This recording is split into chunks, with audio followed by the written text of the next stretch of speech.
नमस्कार, news times की इस बुलेटिन में आपका स्वागत है। मैं हूं तृप्ति विश्वकर्मा। आइए खबरों का सिलसिला आप शुरू करते हैं। रांची चाईबासा मुख्य मार्ग NH 75 में बीती रात अज्ञात अपराधियों ने एक बस पर हमला कर ताबड़तोड़ गोलियां चलाई है। इस हमले में बस में सवार यात्री बाल बाल बचे हैं, लेकिन बस के कई हिस्से गोलियों से छलनी हो गए हैं। घटना घोर नक्सल प्रभावित बंदगांव थाना क्षेत्र की है। बताया जाता है कि शक्तिपुंज नामक एक बस यात्रियों को लेकर रांची से चाईबासा की ओर आ रही थी। इसी दौरान बंदगांव पार करने के बाद जैसे ही बस एक घाटी पर पहुंची तो वहां घात लगाए मौजूद 6 हथियारबंद वर्दीधारी अपराधियों ने बस को रोकने की कोशिश की। बस चालक को समझने में देर न लगी कि अपराधी बस को रोककर किसी बड़े कांड को अंजाम देने की फिराक में है। बस चालक ने साहस और बुद्धिमत्ता का परिचय देते हुए बस की गति और तेज की और बस को आगे की ओर बढ़ा दिया। बस को तेज गति से आगे बढ़ता देख अपराधियों ने बस पर ताबड़तोड़ फायरिंग शुरू कर दी। बताया जाता है कि बस में कुल 8 फायरिंग की गई। गोलियां बस के कांच और चदरे को भेदते हुए पार हो गई, लेकिन गनीमत रही कि इस फायरिंग में किसी भी यात्री को नुकसान नहीं पहुंचा और न ही बस चालक एवं बस के अन्य कर्मी जख्मी हुए। बस चालक बस को लेकर आगे बढ़ता चला गया और चाईबासा पहुंचकर सभी ने राहत की सांस ली। इसके बाद पूरे घटना की जानकारी बस मालिक को दी गई। 5:30 बजे रांची से गाड़ी खुली। वहां से चलने के बाद बंदगांव में 8 बजे क्रॉस कर रहे थे। बंदगांव से तो 4-5 किलोमीटर बाद टर्निंग में हम लोग खड़े थे। उसके बाद जैसे हम टर्न लिए उसके बाद एकदम फायरिंग लोग चालू कर दिए। हाथ भी नहीं दिए, वो लोग गोली चलाना चालू कर दिए। वो तो 5-6 तो हम कैसे ही दिखाई पड़ा, लेकिन और झूठ में घुसा हुआ होगा तो हम नहीं बता सकते हैं। हाँ, कोई ड्रेस उनका कोबरा टाइप के था पहना हुआ। और उसके बाद वो लोग फायरिंग करते रहे। तो थोड़ा सा मतलब ये हुआ कि जिधर में बाएं साइड में वो लोग खड़ा था, हम देख लिए उधर थोड़ा सा गाड़ी हम घुमा दिए तो लोग पीछे हटा। उसके बाद हम निकल गए लेके। कम से कम तो अनठेकाने वाला गोली चला, लेकिन फटाफट मतलब 6 मरतबे तब गिनती कर चुके थे। उसके बाद हम भागते चले आए। कुछ नहीं, किसी के नुकसान कुछ नहीं हुआ, खाली गाड़ी के मतलब छेदा हो गया है। इधर इस घटना को लेकर पश्चिमी सिंहभूम बस ऑनर्स एसोसिएशन के अध्यक्ष प्रदीप अग्रवाल ने पुलिस से सुरक्षा की गुहार लगाई है। प्रदीप अग्रवाल ने बताया कि पहले बंदगांव की घाटियों में बसों को पार करने के लिए पुलिस सुरक्षा मुहैया कराती थी, लेकिन आज ऐसी व्यवस्था नहीं है, जिसके कारण अपराधियों का घाटी में फिर से मनोबल बढ़ा है। देखिए, ये तो घटना बहुत ही दुर्भाग्यपूर्ण है और आए दिन बंदगांव जो घाट पड़ता है, ये इसमें हमेशा है सो कुछ न कुछ घटना घटते रहती है। आज से 6 महीना पहले भी मनीला बस में फायरिंग हुआ था। वो तो उस समय भी जान माल का तो कोई नुकसान नहीं हुआ, लेकिन ये कल जो घटना घटी है, इसमें हमारा जो शक्तिपुंज का ड्राइवर सीताराम जी जो हैं, इनको हम लोग स्वागत करते हैं कि इतनी बड़ी घटना है। उनके गाड़ी के ऊपर में फायरिंग हो रही है, लेकिन फिर भी ये बस को सुरक्षित यात्रियों के साथ सुरक्षित लेकर के चकधरपुर इन लोग आए हैं। हम लोग माननीय आरक्षी अधीक्षक महोदय से अनुरोध करेंगे, प्रशासन से अनुरोध करेंगे कि घाटी में है सो रात का पेट्रोलिंग जो बस चलती है, बस को है सो यात्रियों को सुरक्षित है सो ले जाने के लिए व्यवस्था किया जाए। आज से 5 साल पहले ये सुविधा दी गई थी। जो भी बस आता था उसके आगे में पेट्रोलिंग गाड़ी चलती थी और पेट्रोलिंग गाड़ी ही है सो घाटी में है सो पार कराया जाता था। चकधरपुर की तरफ से जाने में कड़ेकेला थाना का पेट्रोलिंग गाड़ी रहती थी, जो टेबो थाना तक लेके जाता था।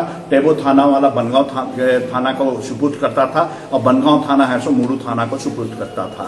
तो हम प्रशासन से यही मांग करते हैं कि यात्रियों को सुविधा के लिए, यात्रियों को सुरक्षित यात्रा करने के लिए प्रशासन है सो इस पर विशेष ध्यान दे और सुविधा प्रदान करें। इस घटना के बाद पुलिस ने पूरे मामले की जांच शुरू कर दी है। चक्रधरपुर के एएसपी नाथू सिंह मीणा ने बताया कि इलाके में सक्रिय अपराधियों की जानकारी ली जा रही है। बस में हुई फायरिंग की इस घटना से अब लोगों में दहशत है। इलाका घोर नक्सल प्रभावित है, इसलिए आशंका व्यक्त की जा रही है कि यह घटना नक्सलियों ने दहशत कायम करने के लिए की हो, लेकिन पुलिस इस मामले को नक्सली वारदात बताने से कतरा रही है। बस के मालिक के द्वारा देर रात को सूचना दी गई कि उसकी शक्तिपुंज बस जो उसकी आखिरी बस है, चाय बस, रांची से जो चाय बस आती है, उसके बस मालिक के द्वारा बताया गया कि उसके ड्राइवर को किसने रोकने का प्रयास किया। 5-6 लोग थे, हथियारबंद थे। तो बस ड्राइवर ने बस को नहीं रोका और उसने कंटिन्यूसली चलाकर यहाँ पर उसको ले आए चक्रधरपुर। तो बस के ड्राइवर को जो बुलाकर बातचीत किया गया तो उसको उसके द्वारा बताया गया कि कुछ हथियारधारी लोग बदगांव थाना क्षेत्र के जलमे के पास में बस को रोकने का प्रयास कर रहे थे। तो बस नहीं रोका तो उसके ऊपर फायरिंग किया और किसी का, बस में जो भी सवार थे, किसी का कोई नुकसान नहीं हुआ और ड्राइवर अपना बस को ले आया। इस संबंध में भी बदगांव थाना में उनके द्वारा लिखित आवेदन दिया गया है। अभी कांड दर्ज कर इसमें अगर तक कार्रवाई की जा रही है। उससे आसपास के क्षेत्र में जो भी आपराधिक तत्व है उनके खिलाफ सर्च अभियान चलाया जा रहा है। बस में फायरिंग किया गया था। बस को देखा गया है, बस के कांच में, साइड कांच में गोली लगा है और टायर में गोली लगाने का मतलब उसमें लगा था, लेकिन उसको छू के निकल गया, कुछ नुकसान नहीं हुआ। झारखंड के मुख्यमंत्री हेमंत सोरेन के काफिले पर भीड़ द्वारा हमला किए जाने की खबर है। यह हादसा राजधानी रांची के किशोरगंज चौक के पास हुई है। मुख्यमंत्री का काफिला प्रोजेक्ट भवन से वापस सीएम हाउस जा रहा था। इस दौरान भीड़ ने काफिले पर हमला कर दिया। जानकारी के मुताबिक रांची के ओरमांझी में एक लड़की के साथ बलात्कार और हत्या के मामले को लेकर लोगों ने सड़क जाम कर रखा था। जब वहां से मुख्यमंत्री का काफिला गुजरने लगा तो भीड़ ने उस पर हमला कर दिया। मुख्यमंत्री को दूसरे रास्ते से बाहर निकाला गया, लेकिन कई अधिकारियों की गाड़ी भीड़ में फंस गई। इस घटना के बाद से रांची में माहौल गरमाया हुआ है। रांची के ओरमांझी में हुए सामूहिक दुष्कर्म और निर्मम हत्या के विरोध में भारतीय जनता युवा मोर्चा के कार्यकर्ताओं ने चाईबासा में पोस्ट ऑफिस चौक पर मुख्यमंत्री हेमंत सोरेन का पुतला दहन किया। भारतीय जनता युवा मोर्चा पश्चिमी सिंहभूम ने घटना की निंदा करते हुए सरकार के खिलाफ जमकर नारेबाजी की। घटना में शामिल लोगों के खिलाफ शीघ्र कार्रवाई करने की मांग की। युवा मोर्चा का कहना है कि झारखंड में जब से हेमंत सोरेन की सरकार बनी है, तब से हत्या और बलात्कार की कई घटनाएं हुई हैं। पुलिस प्रशासन पूर्ण रूप से फेल साबित हो रहा है। अधिकारियों को मौत का सजा देना होगा। सरकार डूब मरो। सरकार शर्म करो। हेमंत सरकार हाय हेमंत सरकार होश में आओ।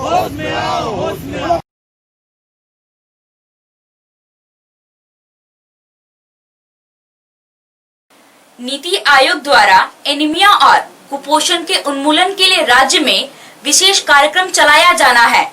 करीब 1000 दिनों तक चलने वाले इस कार्यक्रम का संचालन स्वास्थ्य विभाग, शिक्षा विभाग, ग्रामीण विकास विभाग और समाज कल्याण विभाग द्वारा संयुक्त रूप से किया जाएगा। इस कार्यक्रम के क्रियान्वयन को लेकर राज्य के मुख्य सचिव सुखदेव सिंह ने वीडियो कॉन्फ्रेंसिंग के जरिए सभी उपायुक्तों से बात की। मुख्य सचिव ने वीडियो कॉन्फ्रेंसिंग के जरिए पश्चिमी सिंहभूम के उपायुक्त अरवा राजकमल, जिला शिक्षा अधीक्षक अनिल चौधरी, जिला समाज कल्याण पदाधिकारी बसंती ग्लाइडिस बाड़ा और civil surgeon doctor Om Prakash Gupta से बात की। उपायुक्त अरवा राजकमल ने बताया कि जिला, प्रखंड और विद्यालय स्तर पर एनीमिया मुक्त भारत कार्यक्रम के लिए नोडल पदाधिकारी का चयन किया जाना है, जो कार्यक्रम के क्रियान्वयन में सहयोग प्रदान करेंगे। जिला स्तर पर कार्यक्रम के क्रियान्वयन और प्रगति की समीक्षा के लिए जिला स्तरीय टास्क फोर्स का गठन किया जाएगा। सरकारी पदाधिकारियों की महिमा अपरंपार है, वह कुछ भी कर सकते हैं। तभी तो पेयजल एवं स्वच्छता विभाग ने अधूरी योजना का उद्घाटन मुख्यमंत्री के हाथों करवा दिया। यह बात हम नहीं कह रहे हैं। इस बात की शिकायत जिले के विधायकों द्वारा उपायुक्त से की गई है। मझगांव प्रखंड में जलापूर्ति योजना को लेकर विधायक नीरल पोती के नेतृत्व में उपायुक्त अरवा राजकमल को एक मांग पत्र सौंपा गया है, जिसमें इस मामले की उच्च स्तरीय जांच की मांग की गई है। इस दौरान चाईबासा के विधायक दीपक बिरुआ, चक्रधरपुर विधायक सुखराम उरांव और खरसवा के विधायक दशरथ गागराई भी मौजूद रहे। विधायकों ने कहा कि जलापूर्ति योजना में बड़ी अनियमितता बरती गई है, योजना अधूरी है। पेयजल एवं स्वच्छता विभाग के पदाधिकारियों ने अधूरी योजना का उद्घाटन मुख्यमंत्री के हाथों करा दिया। यह एक गंभीर मामला है। अधिकारियों द्वारा एक साजिश के तहत सरकार को बदनाम करने का प्रयास किया जा रहा है। विधायकों द्वारा सभी 26 जलापूर्ति योजनाओं की उच्च स्तरीय जांच की मांग उपायुक्त से की गई है। सारंडा जंगल में स्थित रांगरिंग गांव में ढिबरी से आग लगने के कारण झोपड़ी जलकर खाक हो गई। इस हादसे में 1 साल की बच्ची की झुलसने से मौत हो गई, जबकि उसकी मां पार्वती और पिता सागर हिस्सा झुलस गए हैं। पार्वती की हालत नाजुक है, वह 90% तक झुलस गई है। बताया जा रहा है कि महिला घर में खाना पका रही थी और बेटी खेल रही थी। इसी दौरान डिबरी गिर गई और आग लग गई। आग पूरे झोपड़ी में फैल गई। घर में आग लगा देख पार्वती बेटी को बचाने के लिए दौड़ी और उसे बचाने के दौरान वह बुरी तरह झुलस गई। गंभीर हालत में मां बेटी को किरीबुरू अस्पताल लाया गया, जहां बच्ची की मौत हो गई। नक्सलियों के खिलाफ पश्चिमी सिंहभूम पुलिस लगातार अभियान चला रही है। इस अभियान में पुलिस को सफलताएं भी हाथ लग रही है। सारंडा पोड़ाहाट के जंगलों से नक्सलियों की गिरफ्तारी का सिलसिला जारी है, जिससे नक्सलियों का कमर टूट रही है और उनकी दस्ता भी कमजोर होता चला जा रहा है। ताजा मामले में पुलिस ने अलग अलग 2 मामलों में भाकपा माओवादी के 5 सदस्यों को धर दबोचा है, जिसमें से 2 नाबालिग पाए गए हैं।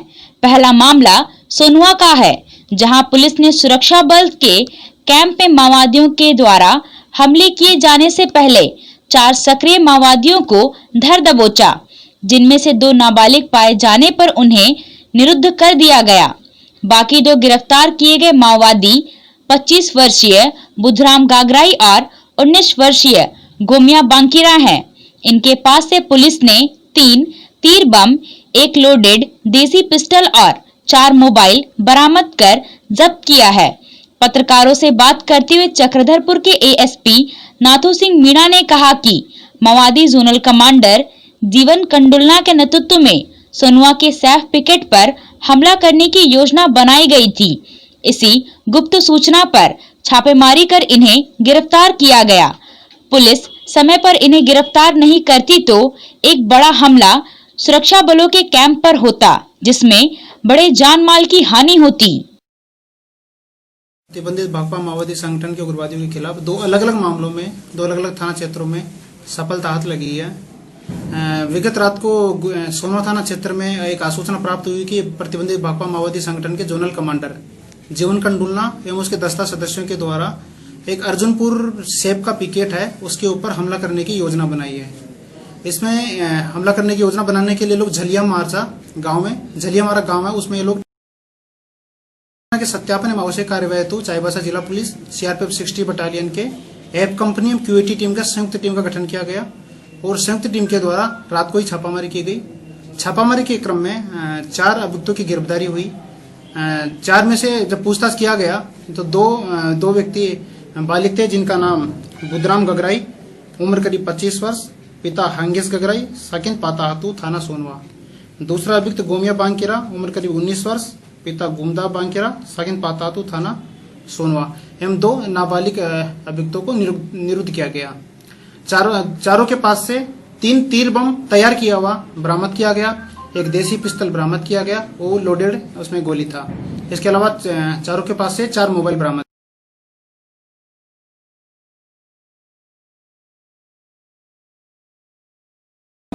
सोनवा थाना क्षेत्र के पाताहातू गांव में गुरुवार को जीवन कंडुलना के द्वारा मीटिंग की गई थी और मीटिंग के दौरान सभी ग्रामीणों को बताया गया कि पुलिस को कोई सूचना नहीं देनी है और अर्जुनपुर पिकेट पर हमला करना है, क्योंकि इस पिकेट की वजह से हम लोगों का इधर मूवमेंट काफी बाधित हुआ है। इसी हमले की योजना को ये लोग सफल करने के लिए रात को आए थे, लेकिन पुलिस को समय पर गुप्त सूचना प्राप्त हो गई और उस सूचना के सत्यापन के क्रम में ये अभियान चला गया और अभियान में पुलिस को ये सफलता हाथ लगी है। चूंकि इसको बड़ी सफलता इसलिए कहा जा सकता है कि इससे न केवल माओवादियों की मंशा नाकामयाब हुई, नक्सली पकड़े भी गए और उनके पास हथियार का जो हमला करने का जो भी सामान था सब कुछ बरामद भी हो गया। दूसरा मामला गोइलकेरा थाना क्षेत्र का है, जहां पुलिस ने गिरफ्तार नक्सलियों की निशानदेही पर भाकपा माओवादी जोनल कमांडर सुरेश मुंडा के दस्ते का सक्रिय सदस्य सुनील बोदरा को गिरफ्तार किया है। बताया गया है कि सुनील बोदरा माओवादी दस्ते के लिए राशन पहुंचाने का काम करता था। इसके अलावे बम प्लांट करना और पोस्टरबाजी करना इसका मुख्य काम था। 10 फरवरी को हुए दिलबर भेंगरा हत्याकांड में भी यह वांछित था। इसका पिता भी माओवादी संगठन में लंबे समय तक रहा, लेकिन पिता की मृत्यु के बाद इस बेटे को संगठन में शामिल किया गया। एक दूसरा मामला गोइलकेरा थाना क्षेत्र के डेरवा पांता दुगुनिया में प्रतिबंधित भाकपा माओवादी संगठन के सेक मेंबर मोचो उर्फ मेहनत एवं जोनल कमांडर सुरेश मुंडा का दस्ता सक्रिय रहता है। उस दस्ता के लिए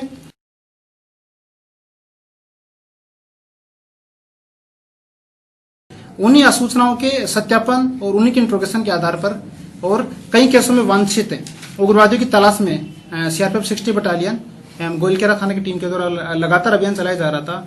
इस अभियान के क्रम में कल डेरवा बाजार से एक सुनील बोदरा उर्फ सुशील सेलाई बोदरा साकिन कोनेना की गिरफ्तारी हुई। यह अभियुक्त भाकपा माओवादी संगठन के मोछू के लिए उस एरिया में राशन पहुंचाना, आईडी बम लगाना, दलकी, पोकाम इत्यादि क्षेत्रों में पोस्टरबाजी करना और दस्ता को अपने कोल्हान क्षेत्र से कोनेना, कायदा, उंडूदा होते हुए टोमडिल क्षेत्र में पार कराना, जो कि टीम सिमडे का आगे निकल जाती है, उस टीम को पार कराना इत्यादि में अभियुक्त संलिप्त रहा है। उल्लेखनीय है कि यह अभियुक्त पहले भी 2015 में जेल जा चुका है और इसके पिताजी भी, इसने बताया कि इसके पिता भी प्रतिबंधित भाकपा माओवादी संगठन के लिए काफी लंबे समय से लेवी वसूलना, आईडी बम लगाना, वॉकी टॉकी प्रोवाइड कराना इत्यादि का कार्य करता था। इसके पिताजी की मृत्यु हो जाने के बाद संगठन में इसको शामिल कर लिया गया और यह संगठन के लिए लगातार सक्रिय था। यह पूर्व से कई कांडों में वांछित अभियुक्त भी रहा है। उल्लेखनीय है कि गोइलकेरा थाना क्षेत्र के डेरवा बाजार में 10 फरवरी को दिलबर बेंगरा की हत्या कर दी गई थी। उस दिलबर बेंगरा की हत्या में उसकी योजना में इसका भी हिस्सेदारी थी। यह उस दिन अपना बाइक से, जो कि इसको संगठन के द्वारा प्रोवाइड की गई है, उसे रेखी करने का काम किया था। इसका दिलबर बेंगरा हत्याकांड में पहले भी रहीम अंसारी, चारू पूर्ति अन्य कई अभियुक्तों को जेल भेजा जा चुका है। इसके अलावा भी उस क्षेत्र में यह पोस्टरबाजी करना, राशन पहुंचाने इत्यादि कई कांडों में, कुल 4 कांडों में। अब अनुसूचित जाति के छात्र छात्राओं को पैसे के अभाव में उच्च शिक्षा से वंचित नहीं रहना पड़ेगा।